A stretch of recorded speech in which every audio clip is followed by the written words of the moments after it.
Assalamualaikum warahmatullahi wabarakatuh. Perkenalkan, nama saya Itu Susanti dengan PMC 1C022087. Di sini saya akan menjelaskan materi mengenai liabilitas jangka pendek.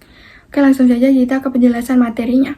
Liabilitas jangka pendek adalah liabilitas entitas kini yang muncul sebagai akibat dari peristiwa masa lalu yang mana penyelesaiannya itu diharapkan mengakibatkan arus keluar dari sumber daya entitas yang akan diselesaikan dalam jangka waktu 1 siklus operasi atau 12 bulan. Nah, liabilitas itu diklasifikasikan menjadi dua, yaitu liabilitas berdasarkan nilainya dan liabilitas berdasarkan asal terjadinya. Liabilitas berdasarkan nilainya itu ada liabilitas yang nilainya pasti dan liabilitas yang nilainya tidak pasti.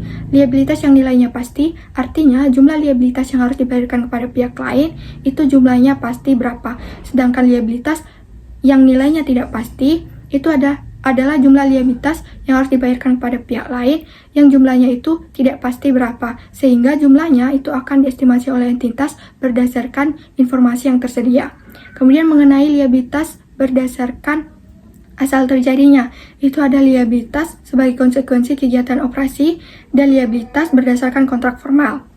Nah, liabilitas jangka pendek, seperti yang sudah dijelaskan tadi, itu dapat muncul karena kegiatan operasi perusahaan, kemudian juga dapat berupa utang bank atau utang kepada pihak lain yang akan diselesaikan dalam jangka waktu sekurang-kurangnya 12 bulan. Kemudian juga ada liabilitas jangka panjang yang akan jatuh tempo.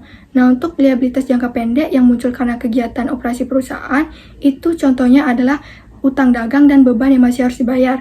Nah, liabilitas tersebut merupakan bagian dari modal kerja yang akan digunakan dalam siklus operasi normal, sehingga dikatakan sebagai liabilitas jangka pendek. Dan ada juga liabilitas jangka pendek yang tidak terselesaikan dalam siklus operasi normal, tetapi dia telah jatuh tempo dalam jangka waktu 12 bulan, sehingga juga dikatakan sebagai liabilitas jangka pendek.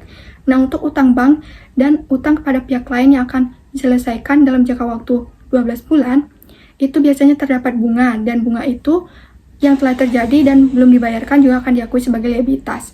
Kemudian mengenai liabilitas jangka panjang yang akan jatuh tempo, itu biasanya terdapat pada liabilitas berdasarkan kontrak, di mana dalam kontrak itu dinyatakan bahwa jangka waktu pelunasan liabilitas tersebut sekurang-kurangnya adalah 12 bulan. Sehingga entitas tidak memiliki hak untuk menunda penyelesaian liabilitas tersebut sekurang-kurangnya dalam jangka waktu 12 bulan. Oleh karena itu, liabilitas jangka panjang yang akan jatuh tempo akan dikatakan sebagai liabilitas jangka pendek. Nah, itulah tadi materi yang dapat saya sampaikan mengenai liabilitas jangka pendek. Apabila ada salah kata, saya mohon maaf. Sekian dari saya. Wassalamualaikum warahmatullahi wabarakatuh.